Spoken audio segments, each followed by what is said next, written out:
Olá, educadoras! Olá, educadores da rede pedagógica!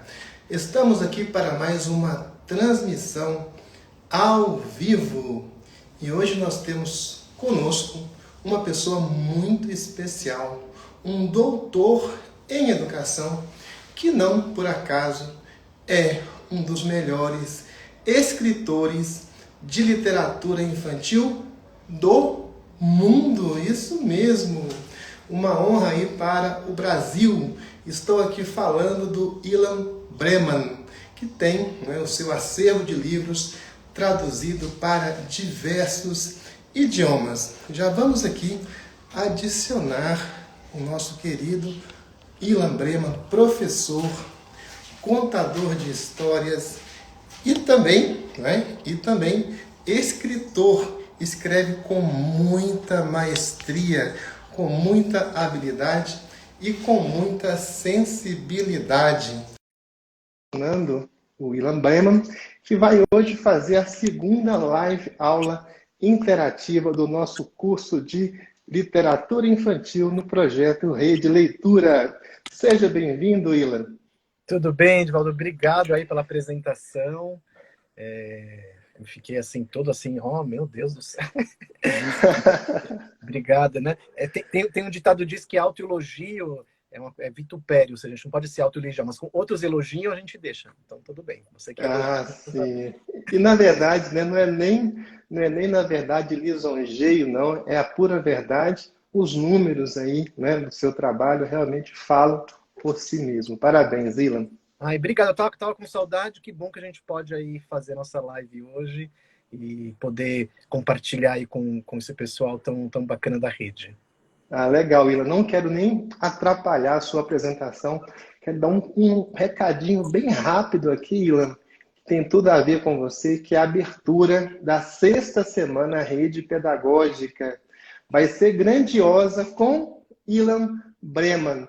Se você não se inscreveu, se inscreva, porque vai ser fantástica. Vamos ter conosco, né? Por exemplo, Márcio Atala, da Educação Física. Vamos ter Oscar Schmidt, do basquetebol. Muita gente bacana aqui discutindo arte e movimento.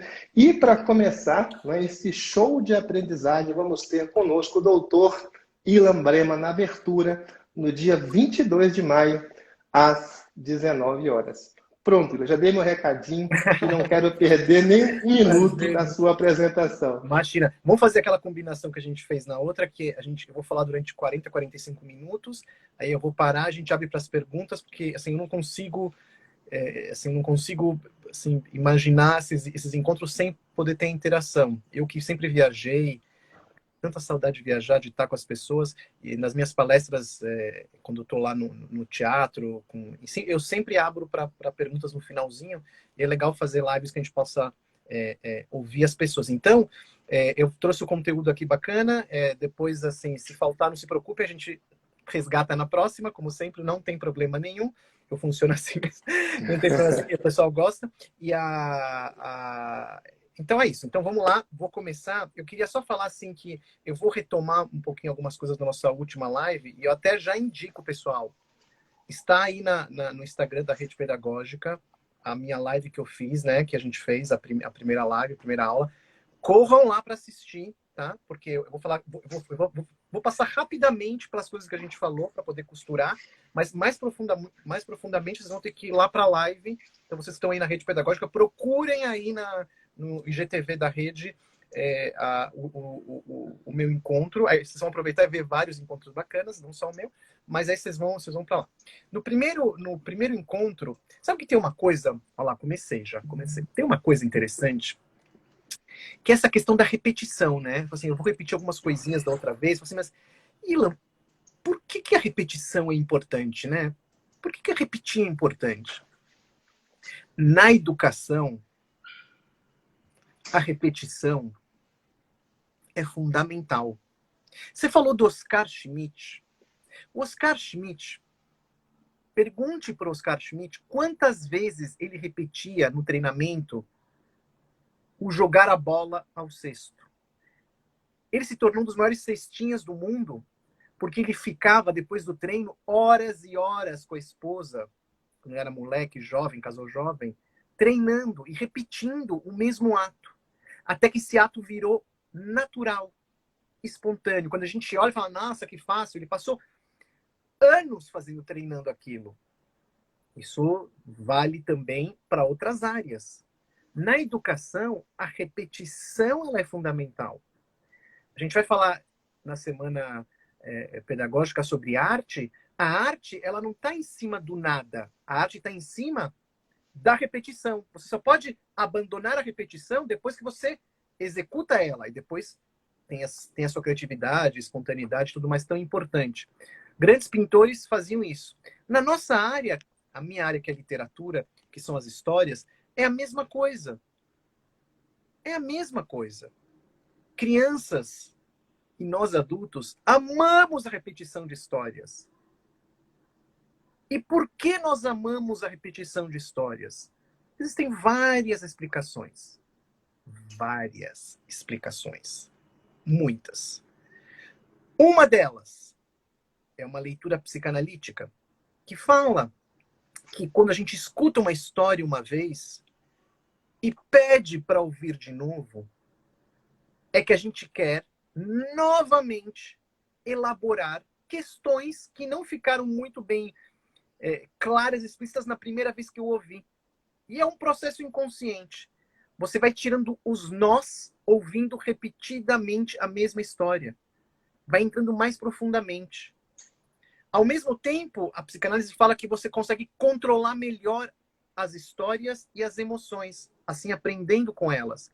É como andar numa montanha russa. Você anda. Você já foi, Edivaldo, numa montanha russa?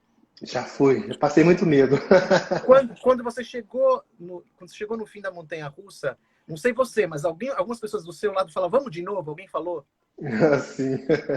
Todo mundo fala. Eu falo às vezes, vamos de novo? As minhas filhas dizem, cara, acabou de passar por uma loucura, você quase perdeu seu cérebro, você perdeu a sua voz de tanto gritar, você enlouqueceu. E você quer ir de novo? Porque na segunda vez, você consegue controlar melhor os seus sentimentos.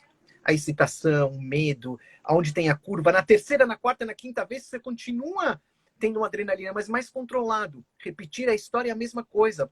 Você vai conseguindo controlar as emoções, brincar com isso, entender onde a história pega e onde a história não pega. Essa é uma leitura psicanalítica. Existe uma leitura que eu acho lindo também, da repetição, que é o seguinte, quando a criança pede para o adulto, para o pai, para a mãe, conta de novo, olha que interessante, Edivaldo, o pai não vai embora, o pai permanece do lado. Conta de novo e você vai ficando. E a criança muito esperta vai mantendo um adulto significativo do lado dela, porque ela não quer que a gente vá embora. Então vai manter. Então, repetir a história mantém um adulto significativo do lado. Então, quando a gente fala de conhecimento, que é o nosso caso agora, quando eu repito, vou repetir algumas coisinhas que eu falei da aula passada, só para a gente dar uma amarradinha e continuar. Essa repetição, quem já assistiu, não sei se alguém assistiu, mas se quem já assistiu, repare como é diferente agora. Porque eu estou diferente. E você está diferente. Porque nós não somos iguais todos os dias. Ainda bem. Como disse o filósofo Heráclito, um filósofo pré-socrático, há milhares de anos, ninguém pisa no rio, no mesmo rio, duas vezes. Ninguém pisa no mesmo rio duas vezes, porque ele está em movimento, e nós também. Quando um bebê nasce, ele já começa a se transformar, ele começa já a mudar. Um segundo depois, ele não é o mesmo bebê.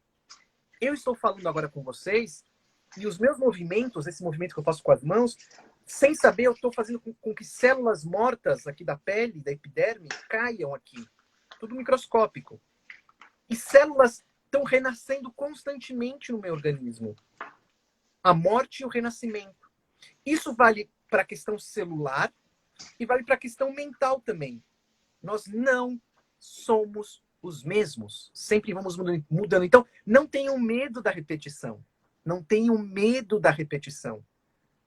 A repetição é uma grande ferramenta da educação. trabalhosa, mas traz muito resultado. E é nela que a gente vai se fiar para depois fazer a criatividade, que eu vou falar depois na semana pedagógica, eu vou falar sobre isso mais a fundo. Então, na outra aula, a gente falou sobre, mais profundamente, não vou entrar agora de novo, sobre a história da leitura. Quem trabalha com literatura, seria interessante, não é obrigatório, mas seria interessante, seria um plus, algo a mais, conhecer a história da leitura. Como que a escrita nasceu, como que a leitura nasceu, os primeiros livros que foram construídos, que a gente falou na outra aula, todo mundo curioso, vai lá procurar depois lá no vídeo, eu não vou falar agora para vocês, vamos lá. A gente falou como funcionava a questão mesmo da leitura em voz alta. Eu até comentei para o Edivaldo que você lê de uma forma silenciosa, só com os olhos, antigamente era uma coisa rara, era uma coisa assim raríssima. As pessoas ficavam assim, uau, porque você tinha que ler em voz alta, porque as palavras estavam todas grudadinhas, não tinha espaço. Eu comentei, eu brinquei com ele que de um santo muito conhecido, chama Santo Agostinho, que ficou espantado com Santo Ambrósio, porque Santo Ambrósio ele lia em silêncio. Uau, era um evento, gente, leitura em silêncio. E então, conhecer a história da leitura é super importante. Então, vão lá para conhecer mais a fundo o que eu falei de bibliografia e tudo mais. E eu comecei falando também, na aula passada, estratégias de como ler para uma criança. Como a gente lê um livro para uma criança. Eu fiz a história da leitura, da escrita e falei, e agora? Como a gente tem livros hoje para criança, como a gente faz essa leitura para criança? Como ela é feita? Como o livro ele é constituído? O livro em si. Aí eu mostrei alguns livros. Então, por exemplo, esse aqui, por exemplo, Famílias, que é um livro que eu fiz. Então, eu falei sobre também o Refugiados, eu acho. E o Famílias, o livro é feito de capa, de contracapa. O livro começa aqui. O livro não começa na primeira página do livro, que seria essa aqui, ó. Não, o livro não começa. O livro começa aqui, que já tem uma mensagem. Aqui já tem uma ilustração, né? Aí você tem a guarda do livro, que é essa parte aqui, ó. A guarda do livro. Tem cores diferentes, formas diferentes. Isso aqui já passa uma mensagem. Aí você vai vir aqui, ó. Aqui já tem uma parte da história. Olha isso aqui, ó. Já está contando a história. Ó, aqui tem os créditos. E aí tem já um cara que está aqui deitadão. Um vovô. Isso que faz parte da história. E eu usei um livro para exemplificar. Depois vocês vão lá ver que foi muito engraçado, uma coisa que eu passei, que chama Quando Mamãe Virou um Monstro. Eu contei sobre uma criança que ficou muito brava porque eu não contei... Ilan, cadê o gatinho da história? Mas que gatinho? Tinha nada a ver com gatinho a história. Aí ele me ensinou, menino, que o gatinho estava na história, porque eu não mostrei a última página do livro para ele, que na verdade não era a última que a gente conhece, mas era a quarta capa, né? A quarta capa, que eu não mostrei. Aí eu mostrei vários livros sobre isso. Então, mostrei também o Refugiados, que eu contei e tudo mais.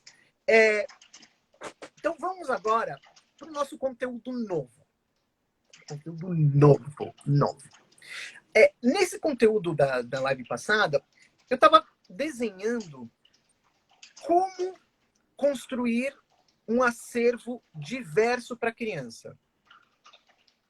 As crianças precisam ter um acervo básico de leitura e de literatura.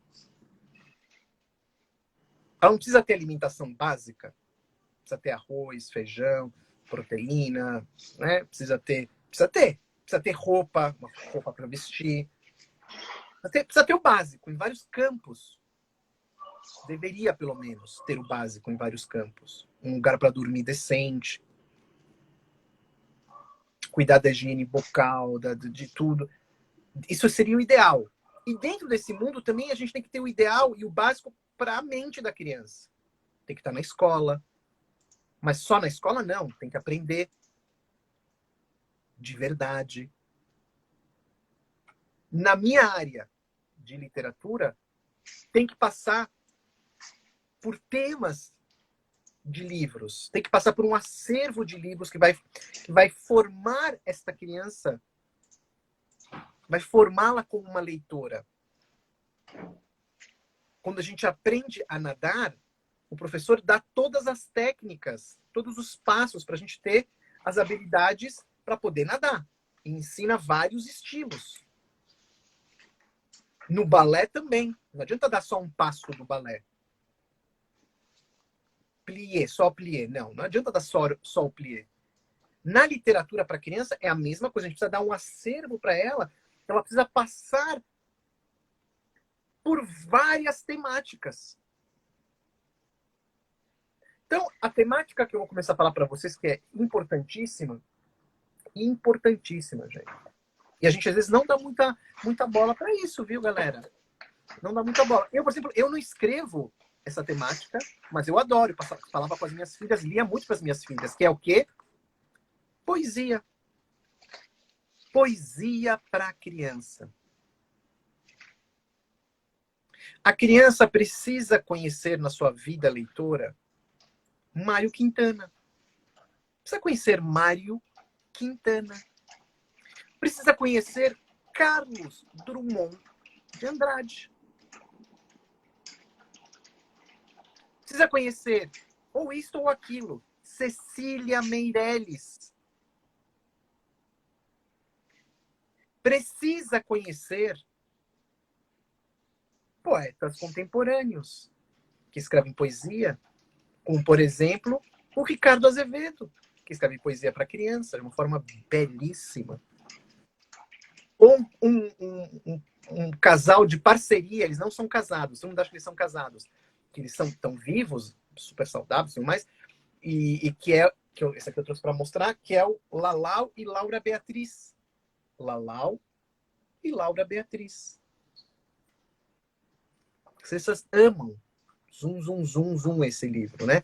E é poesia, por exemplo, vou ler para vocês aqui o que eles escreveram aqui. É uma delícia, chama O Pente. É isso, ó.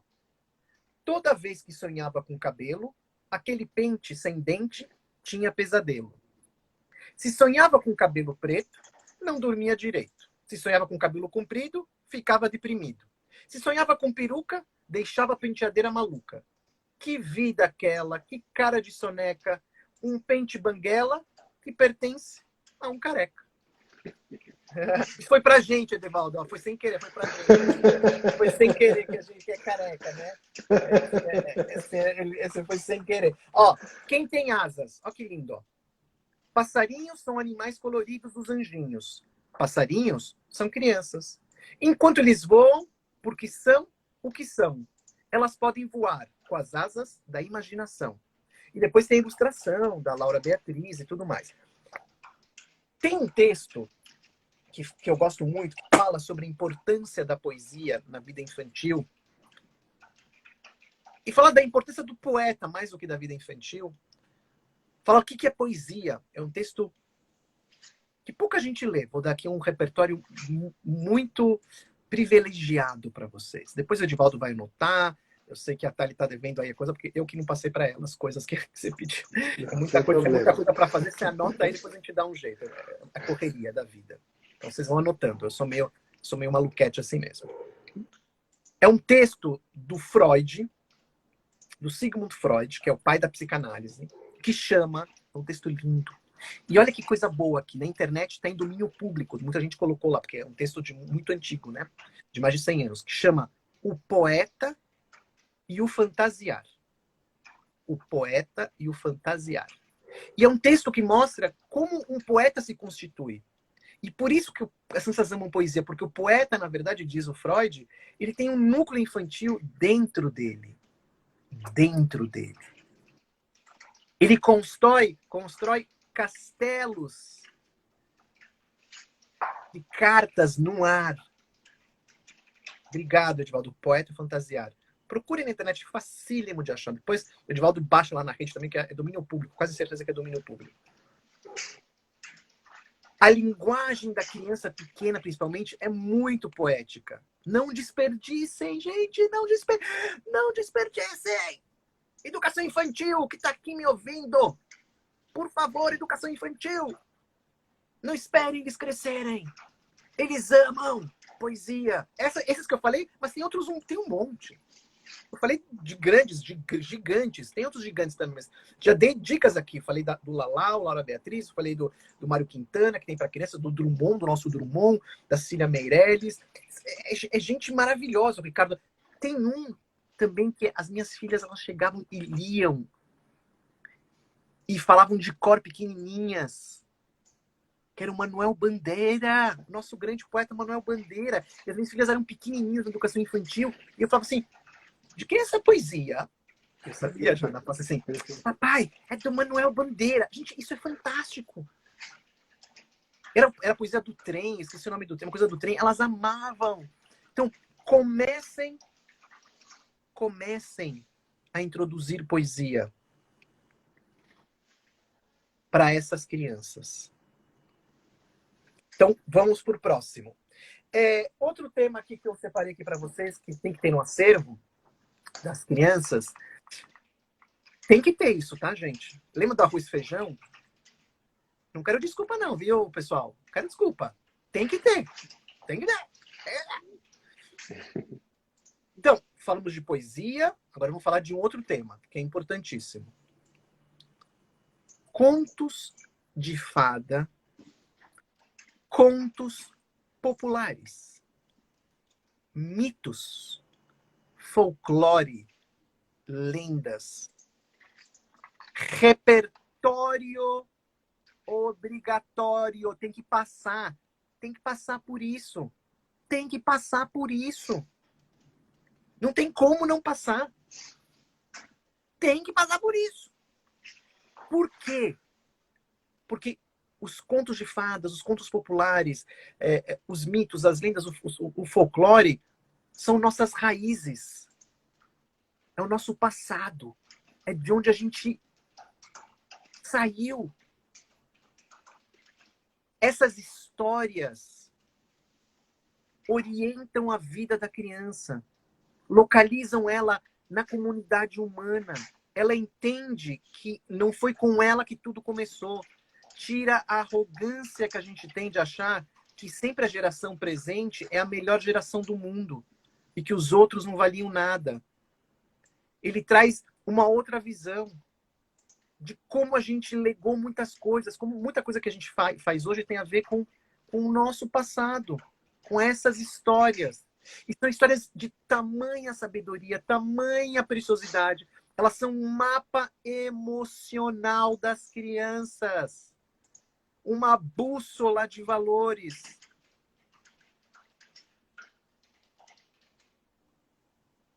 Precisa estar no cardápio, no menu. Precisa estar no banquete. Vou mostrar algumas coisas aqui para vocês sobre esses temas. Aí vocês vão printando, vão anotando. Vou mostrar livros que eu fiz e outros que eu não fiz. Eu amo contos populares, eu amo mitos. Eu não vou mostrar todos, não, dos mesmos. Vou mostrar bem pouquinho, quero mostrar de outros. Mas eu fiz também, porque eu acho muito importante, eu sempre pesquiso muito e faço muito. Então eu vou mostrar uma novidade que não é para criança pequena. Ó, tá registrado aqui, ó. Depois não me inventa de mandar e-mail. Ah, eu li pro meu de 1 ano, ele não gostou. Porque não é para 1 ano, né? Isso aqui é para crianças maiores. E é um livro que eu fiz com outro autor, a gente passou muito tempo pesquisando, que chama, livro de fôlego, de mais de 100 páginas, é para crianças do Fundamental 2, ensino médio, chama Silêncio, 12 histórias universais sobre a morte.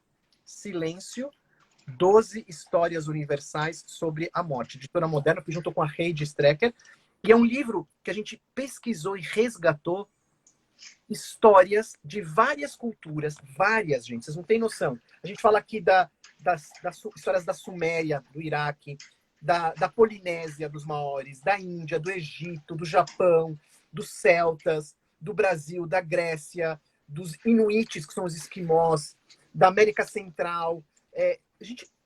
Mitos do mundo inteiro que falam sobre a finitude, sobre o fim da vida e o sentido que isso tem em várias culturas.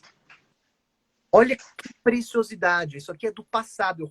Eu e a Rede, a gente trouxe isso para o presente, para as pessoas enxergarem como isso. Como que a gente lida com a finitude. E as crianças maiores já falam sobre isso, muito mais do que as pequenininhas, que também já falam. Isso é um assunto que a gente vai falar um pouquinho mais para frente. Temas delicados, que era o tema de hoje mesmo, que eu vou chegar lá. Se der tempo, senão acho que vai para outra, não tem problema. Outro livro. Viagem ao redor do mundo em 37 histórias. Então, essas histórias, essas 37, são da África, da Grécia, da Rússia, da China, do Brasil. São histórias que eu recontei do passado. Divertidas, bem-humoradas, sábias, estonteantes, paralisantes. Mostrar a sabedoria dos antigos. A sabedoria dos antigos. Eu trouxe outras histórias. Por exemplo, isso aqui são contos populares. Isso aqui é um conto popular que virou um livro infantil muito famoso.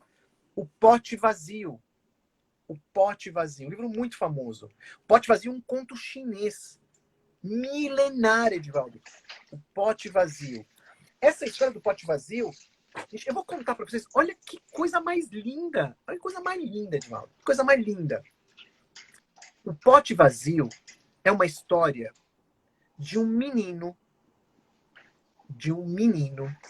Edivaldo, posso pedir um favor? Pode sim. Para tirar os comentários. Depois a gente volta, só para eu contar a história para o pessoal me ver por inteiro bonitão aqui. Tá jóia. Beleza, aí depois você volta. A história do Pote Vazio é a história de... Olha, gente, isso é um conto popular. É um menino chamado Ping, que adorava flores. E tudo que ele plantava crescia, Edivaldo. Tudo, tudo. Ele era um exímio jardineiro. O pai ensinou para ele. A China, da época de Ping, tinha um imperador bem velho, que não era casado, não tinha filhos, não tinha irmãos. Quando ele morresse, ele não teria herdeiros. Esse imperador começou a ficar muito preocupado, porque a morte se aproximava. Então ele disse, eu preciso encontrar o próximo imperador. E como ele amava a jardinagem também, como vários chineses, passava horas no seu jardim, ele teve uma ideia brilhante. Mandou chamar seus empregados, escreveu uma carta e mandou espalhar essa carta por toda a China. E o que dizia essa China? O que dizia essa carta? Dizia o seguinte, olha que interessante, Edivaldo. Dizia o seguinte, tô lembrando agora essa história, tá aqui na minha cabeça. Nem treinei. Falou o seguinte, tal dia, tal horário, todas as crianças chinesas teriam que comparecer ao Palácio Real. Nesse dia, o imperador daria para cada criança uma semente muito especial e diria o seguinte, durante um ano, cada criança ia cuidar daquela semente e daria o melhor de si, faria o melhor possível. E o resultado mais bonito ganharia o Império Chinês. Nossa! As crianças ficaram empolvorosas. Meu Deus, minhas filhas iam enlouquecer também. No dia marcado, o horário marcado, uma fila quilométrica, gente. China, muita gente, uma fila quilométrica. Chegaram um por um até o imperador. Ping demorou horas, estava lá tremendo de medo, tremendo. Chegou a vez dele, estava lá o imperador, o Deus vivo. Ele pegou uma sementinha de um recipiente, deu na mão de Ping, que nem olhou para o imperador, pegou e saiu, foi correndo, foi embora. E Ping chegou na sua casa e, como sempre, fez o que ele sabia fazer. Flores, regar, cuidar. Pegou um potinho pequenininho, terra, jogou a semente, água, espera. Nada. Trocou a terra, água, espera, nada. Mais uma troca de terra e nada. Ele falou, o que está acontecendo? O tempo foi passando e falou, não, deve ser o pote. Pegou um pote maior, a terra mais fértil que ele conseguiu, pôs a semente e trabalhou. Mês a mês e outro mês, e nada. Começou a entrar em desespero o menino. Ele lia técnicas novas e nada. E os meses foram voando. De repente, o ano acabou. E o pote dele vazio. Só que ele reparou que todos os seus amigos estavam com potes com flores lindas. E um amigo passou a falar, Ping, é hoje, a gente precisa voltar lá para o palácio. Ele vai decidir quem será o próximo imperador. Você vai levar um pote vazio? Aí o Ping começou a ficar bravo e falou assim, vai embora daqui, vai embora. Aí o amigo foi embora e Ping começou a chorar. O pai dele chegou e disse, por que você está chorando? O menino respondeu, pai, hoje a gente precisa levar as flores para o imperador. Mas a minha semente não germinou. Eu me esforcei tanto, mas não aconteceu nada. O pai falou, o imperador disse, faça o melhor. Dê o melhor de si, meu filho. E é isso que você fez, o seu melhor. Enxuga essas lágrimas. e leve esse pote vazio para o imperador. Ele enxugou as lágrimas, foi com o pote vazio. Chegou no palácio, milhares de crianças todas em fila, horizontal, com as suas flores, em silêncio. E o imperador andando de um lado para o outro, olhando cada flor mais linda que a outra. Umas coisas estonteantes, de cores, formatos, um silêncio. De repente, um grupinho começou a apontar para o Ping, o único com o pote vazio, e falar: imperador, olha esse menino, olha esse menino. O imperador pediu silêncio. Andou um bocado, se aproximou de Ping, olhou muito bravo para ele e disse: cadê a sua flor? O menino então respondeu: imperador, me desculpe, mas eu peguei a semente faz 1 ano. Eu fiz o melhor que eu pude. O melhor que eu pude. O melhor. É esse o resultado. O imperador abriu um sorriso e gritou em alto e bom som: está escolhido o meu próximo imperador. E será esse menino. O susto foi geral, você imagina, Edivaldo. O susto foi: não vale, não vale, tá roubando, não vale, como, imperador? Olha pra gente, nossas flores. O imperador pediu silêncio e disse, muito bravo: eu não sei aonde vocês, crianças, conseguiram as sementes de vocês, porque há exatamente 1 ano eu dei para cada uma de vocês uma semente. Mas todas elas estavam queimadas. Todas. Todas. Nunca poderiam ter crescido. Nunca poderiam ter germinado. E o único que me trouxe a pura verdade, a pura realidade, o melhor que ele fez foi este menino. As milhares de crianças se sentiram envergonhadas. Abaixaram a cabeça e foram embora. E conta-se que Ping se tornou o melhor imperador que a China já teve. O melhor. Que história poderosa, né, Edivaldo? Pelo amor de Deus. Linda. A gente fala assim, né? Você fala assim, vamos ensinar ética para as crianças. Cara, isso é uma coisa antiga. É. Honestidade, esforço. Você acha uma coisa nossa? A criança precisa saber que isso vem lá de trás. Isso é um legado. A gente buscar se aproximar disso, do Ping, é importantíssimo na vida. Mas a gente precisa ler histórias antigas. Essa ela é muito explícita. Tem algumas que não são tão explícitas. E não tem problema, como os contos de fadas. Então, por exemplo, quando eu mostro aqui O Pequeno Polegar, que é um conto de fadas, assim, isso que eu acabei de falar não é tão explícito. Mas tá.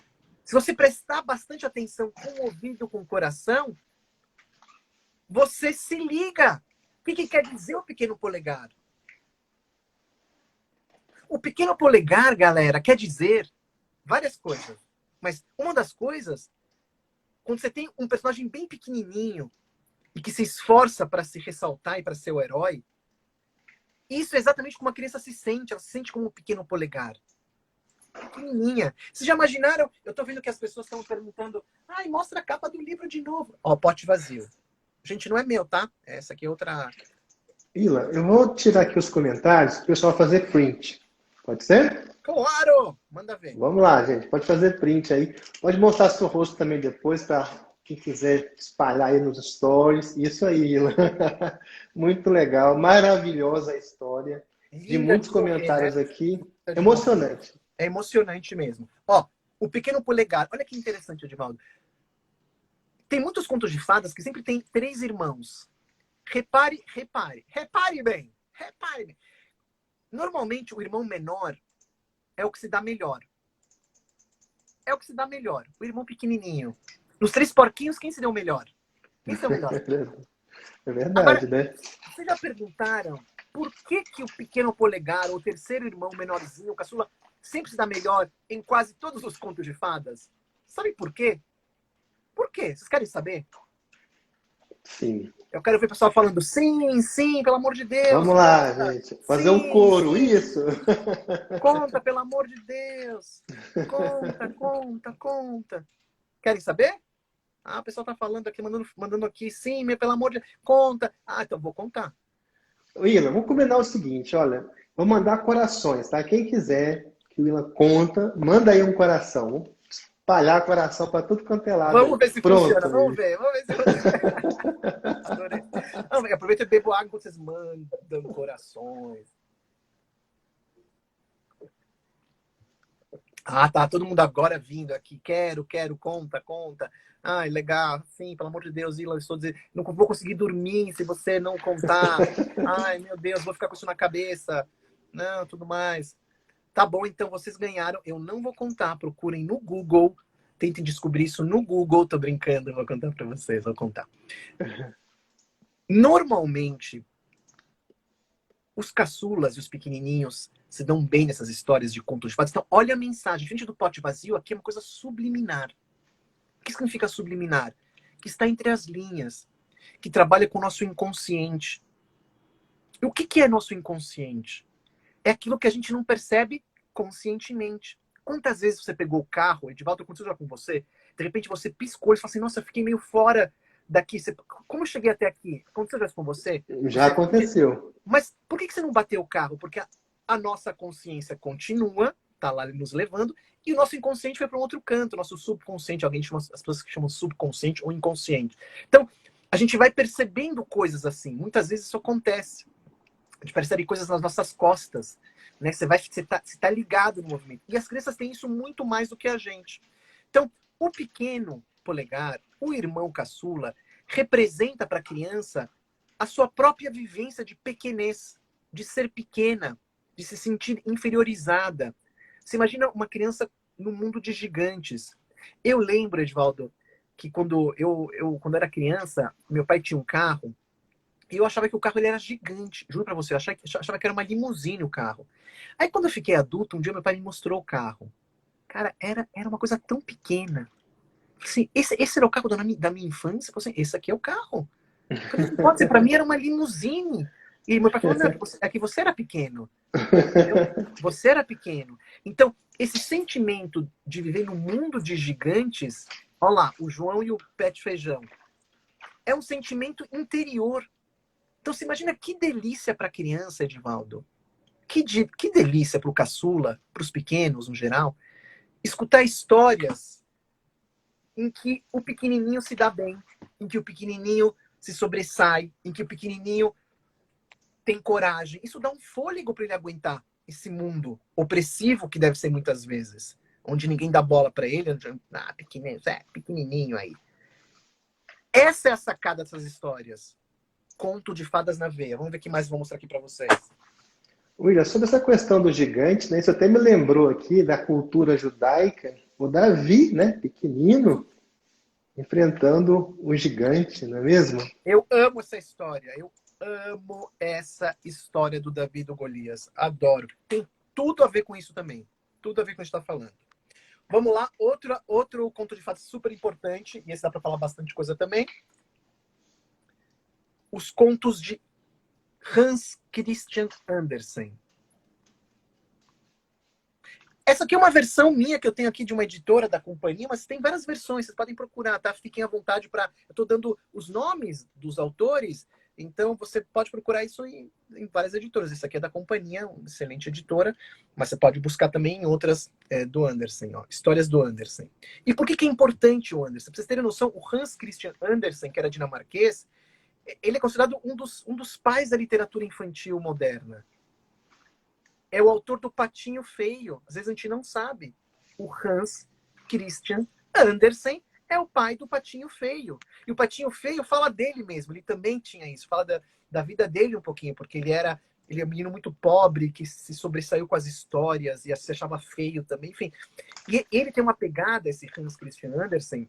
É um cara... É quem escreveu a Pequena Sereia, galera. A Pequena Sereia da Disney é baseada no Hans Christian Andersen. Só que as histórias do Andersen tem uma coisa diferente da Disney, que é uma outra temática muito bacana. Ó, aqui outra versão aqui. Gente, eu sou obsessivo por livros, eu adoro, né? Eu tenho essa versão aqui também, Contos do Andersen, ó. Isso aqui não sei nem se faz ainda. Essa aqui era da Martins Fontes, não sei se faz ainda, mas tá velho, já tá cheio de... E essa é uma versão linda, né? Olha que ilustração maravilhosa, né? O Hans Christian Andersen, pessoal, ele é muito importante nesse acervo, porque ele tem algo que hoje em dia, Edivaldo, as pessoas têm muito medo de trabalhar com as crianças e de falar, porque as histórias do Andersen, muitas delas são muito tristes. Mas triste mesmo, cara. Triste de criança, às vezes, chorar. Algumas choram, alguns adultos choram também, se emocionam. Não todas. Tem algumas histórias que são engraçadas. Tem histórias, tem a Princesa e a Ervilha, que é uma história engraçadíssima. Mas ele tem uma pegada, ele é muito conhecido pelos finais tristes.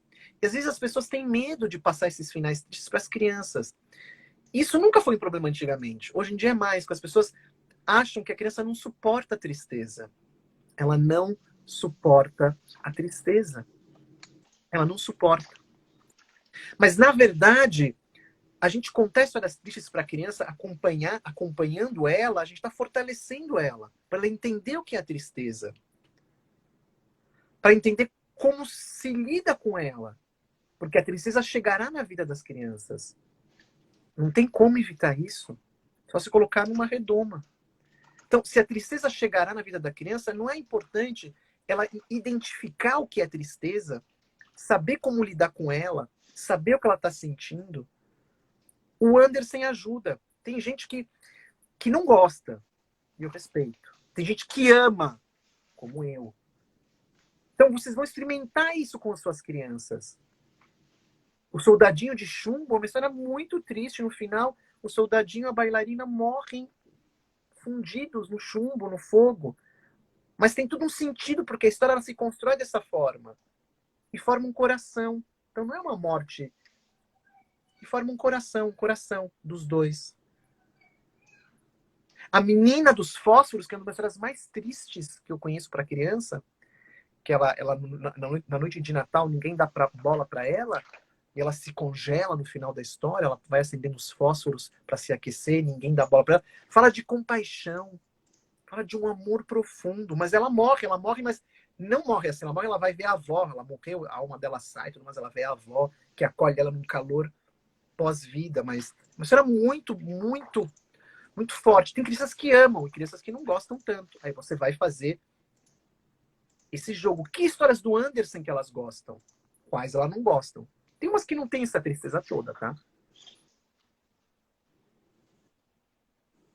E se os filhos choram com essa história, muitas vezes vão chorar e vão falar, conta de novo. Pode me contar que isso acontece, que eu sei, tá? Conta de novo, acontecia comigo. Chorava, mas de novo, claro. Isso quer dizer que está fazendo bem. Ela está aprendendo um aprendizado emocional. Uma jornada emocional.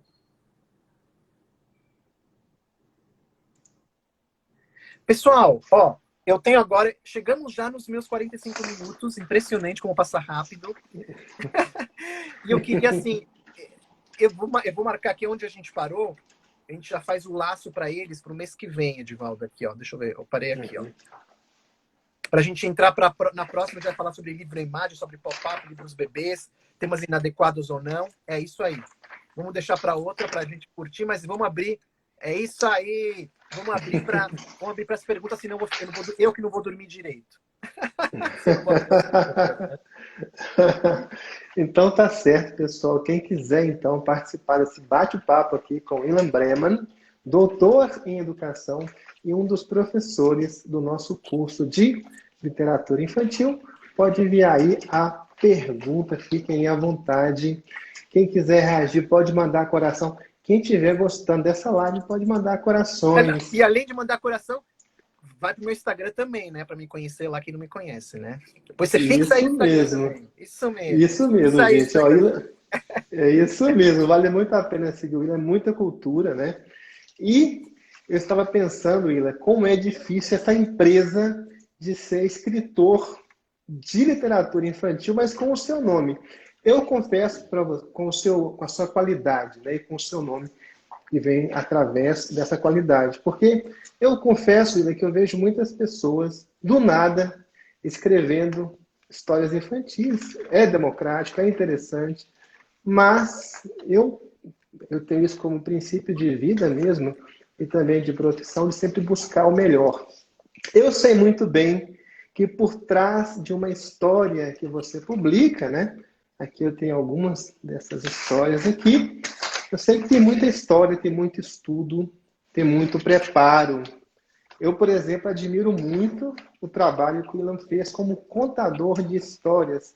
Esse contato tete a tete, face a face com as crianças, ajudou na formação desse grande escritor, que é uma dádiva para o nosso país, para o Brasil, uma referência.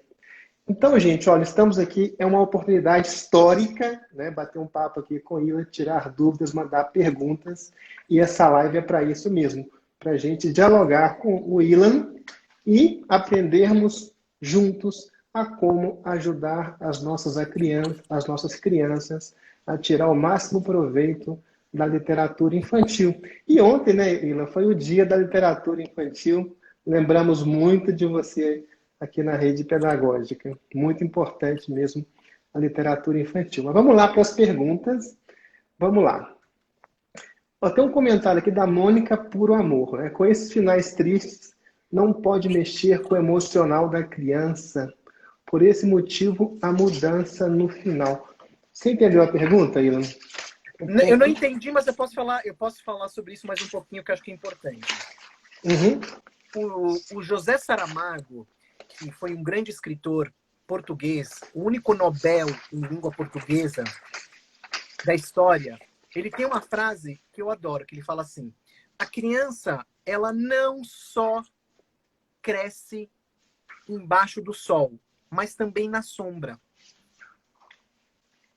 Querendo dizer o quê? Se você deixar a criança só no sol, felicidade, claridade, ela pode se queimar. A criança também cresce na sombra, no contato com a tristeza e com os conflitos.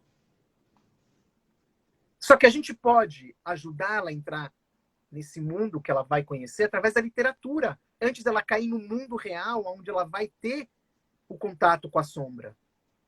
Então vamos prepará-la para o mundo da sombra. Vocês passaram pela sombra, todo mundo passa. Só que se a gente está preparado, é bem melhor. Então não mudem finais tristes. Agora, se a criança não suporta, não aguenta, não é que a história é ruim. Tem algo dentro da criança. Você vai respeitar isso. Vai mudar de história. Mas não é a história que colocou coisas nela. Ela tá com aquilo dentro e mexeu o sino. Né? Chacoalhou o sininho que estava lá dentro. Mas estava lá dentro. Não mudem uma história a priori, achando já que não vai dar conta. Se precisar, você vê depois. Experimenta. E assim você vai conhecendo a criança. O Beethoven, que é um compositor clássico que eu adoro de paixão, eu escuto o Beethoven às vezes caminhando, às vezes fazendo ginástica. Sou doido. Eu devia escutar Ivete Sangalo, né? Mais agitado. Coisa de doido isso. Mas escuto também. Às vezes eu ponho lá, gosto de Beethoven. O Beethoven, ele criou composições tão maravilhosas, tão fortes, de tanta luz, porque ele conhecia a sombra. Ele conhecia o inferno. E só quem conhece o inferno pode falar do paraíso.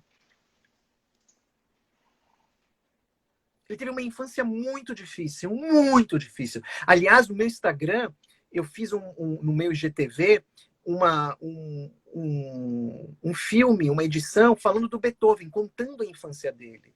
Chama Grandes Gênios da Humanidade e o que podemos aprender com ele. Depois o Edivaldo vai colocar no Instagram, vocês entram lá no IGTV e vocês procurem lá o Beethoven. Edivaldo, vocês vão precisar ficar chocados com a infância desse cara, como ele sofreu. E esse sofrimento, eu não quero que as pessoas sofram, mas eu estou te falando o que é. Por que ele passou isso, por ele conhecer esse lado, ele construiu coisas maravilhosas, coisas belas. coisas lindas.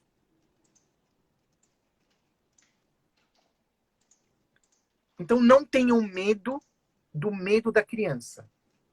Eu vou repetir. Não tenham medo do medo da criança. Tá bom? Depois vocês me contem o que deu. Vocês me mandem mensagens.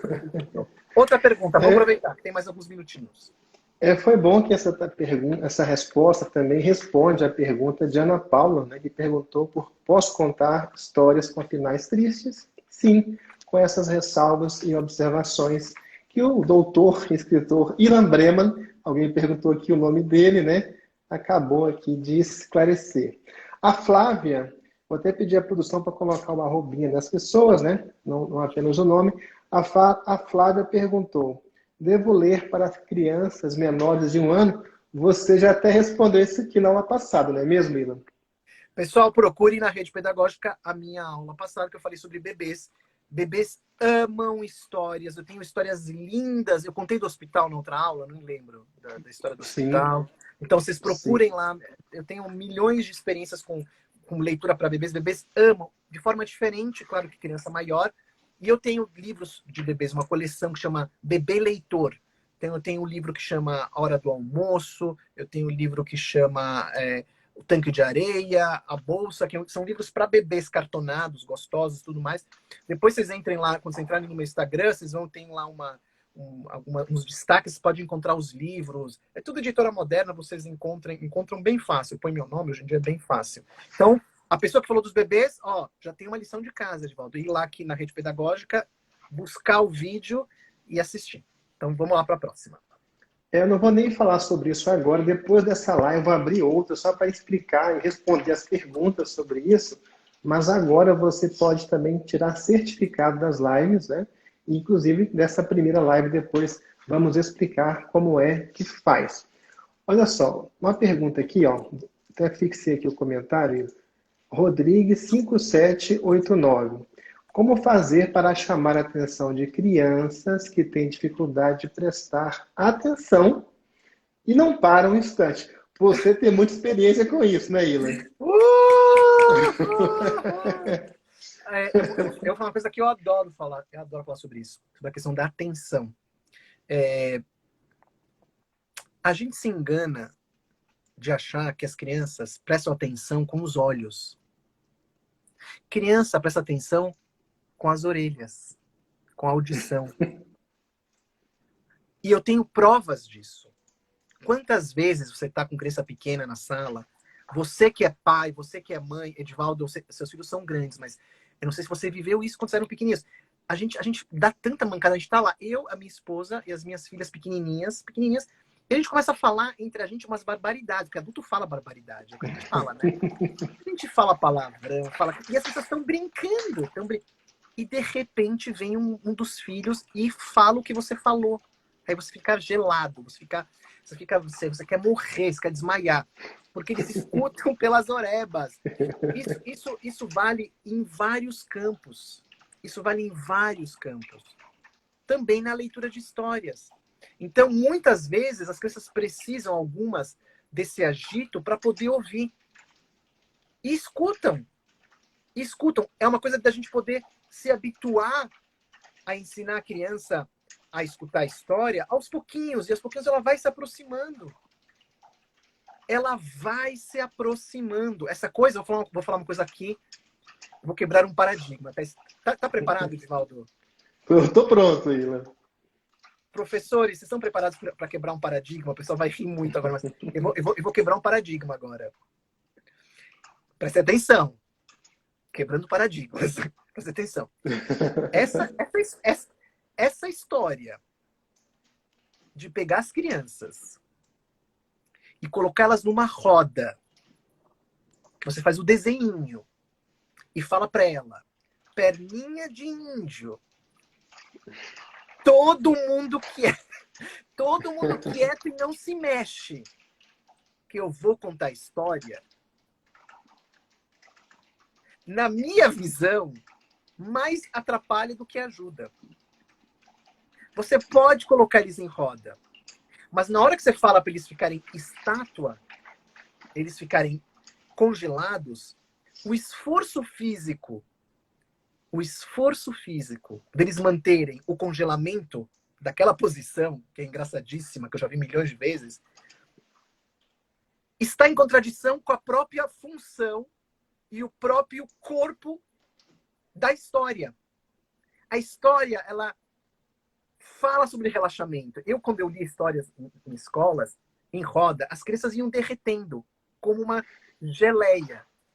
E algumas ficavam gostosinho do lado. E os professores ficavam histéricos.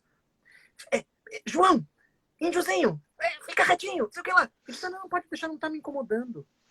Se o João tivesse levantado, tivesse rodando, se pendurado, ia me incomodar, eu ia falar, bom, não tá dando, mas ele só relaxou. E quanto mais relaxados corporalmente eles estão, atenção, é uma afirmação. Quanto mais relaxados no corpo eles estão, mais as histórias penetram, mais as histórias entram. E se algumas crianças adormecerem, você foi o melhor contador de histórias do mundo, ó, quebrando paradigmas. Eles dormiram. Gente, o sono da história é o sono mais justo, Edivaldo, da face da Terra. Você dormir com uma história é a maior bênção que pode existir. Mais ainda hoje, nesse mundo tão maluco. Se você está numa sala de aula, numa escola pública, numa escola privada, onde a correria é o tom da vida, a gente não tem tempo para nada mais, a gente não respira mais nada, e você narrou uma história, você leu, e uma criança dormiu, é porque você foi muito bom. Você fez com que ela dormisse, gente do céu. Fique feliz. Você ganhou o céu. Então, essa é a quebra do paradigma. De novo, eu não tô aqui incentivando a zona e a bagunça. Eu estou incentivando o bom senso e a sensibilidade de entender o momento com as nossas crianças. A anarquia, eu sou contra a anarquia. Elas podem correr, fazer bagunça? Não. Claro que não. Nesse momento, não. No parquinho, sim, mas nesse momento você quer contar. Mas por que tem que estar congelado? Você imagina no cinema, Edivaldo. Edivaldo, imagina essa cena. Você vai pro cinema. Imagina você, tá, Edivaldo? Você vai pro cinema e chega o lanterninha e diz, Edivaldo, reto. Reto. Não mexe. Não mexe a perna. Não mexe a perna. Edivaldo, quietinho. Está no meio do filme. Fala, Edivaldo, tira a mão da companheira. Não pode. Tira a mão. Tira a mão. Não pode. Não, tira a mão. Não dá a mão. Cara, você vai dar um soco no cara, né? Quando você está no cinema, o seu corpo não busca uma posição gostosa no filme. É verdade. Não é? Você não busca isso no filme? Você tenta se colocar gostoso, você tenta buscar, né? Aí se não tiver ninguém, uma coisa errada, mas a gente já fez, eu já fiz, enfiar a perninha na frente, você come sua pipoquinha, você abraça o companheiro, a companheira. Num filme de televisão, você tá lá tentando encontrar um pouco. Por que na hora da história a gente não pode também fazer isso? Depois volta ao normal, gente, não é para sempre. No momento da história você relaxa. Pessoal, aula, vamos lá, pra cadeira, vamos lá. Claro, gente, você imagina a experiência, a memória dessas crianças, gente, elas nunca mais vão esquecer vocês, nunca mais. Naqueles 20 minutos, relaxou, 15, 20 minutos, 25, e depois voltou. Me empolguei, eu quero já contar para as minhas filhas são grandes, não querem mais saber mais. Agora eu quero vou contar para minha cachorrinha aqui, para contar para estar relaxado. Eu lembro desse relaxamento, que é muito legal. Eu falei que ia quebrar paradigmas. Eu te falei, Edivaldo. Eu te falei. É verdade. Ó, Edivaldo, estouramos 1 minuto, mas eu vou te dar aqui um chorinho. Vamos mais uma pergunta. Ah, que bom. Vamos bater papo aqui. Vamos segurando. De perguntas boas aí para nós travarmos o William Breman aqui nesta live da Rede Pedagógica. É isso mesmo. Edivaldo, você está vendo como eu amo perguntas? Se não tivesse essa pergunta, eu nunca falaria sobre isso, que faz anos que eu não falo sobre isso. Se eu não tiver perguntas, eu não durmo. Por isso que eu amo vocês que perguntam. Então, manda mais uma aí. Que legal. E muitas pessoas aqui comentaram, reverberaram essa sua fala, Ira, dizendo que já ficaram decepcionadas e tristes quando a criança dormia no meio da contação de história. É isso aí. Olha só, pergunta, quem quer ser escritor deve ler o quê? Aqui foi a Jéssica Love, @Jéssica Love. E aí, Ilan? Jéssica, eu vou te responder com a resposta que a Ruth Rocha, a querida Ruth Rocha, deu para um menino que eu estava numa palestra junto com ela. Não estava na mesa com ela, estava no auditório. Foi no MASP, eu lembro até onde foi, no MASP, aqui em São Paulo, há muitos anos. E o menino fez a mesma pergunta. O que eu faço, Ruth, para ser escritor? O que eu faço para ser escritor, Ruth Rocha? E a Ruth, muito séria, respondeu assim: menino, para você ser escritor, você tem que ler 400 livros por mês.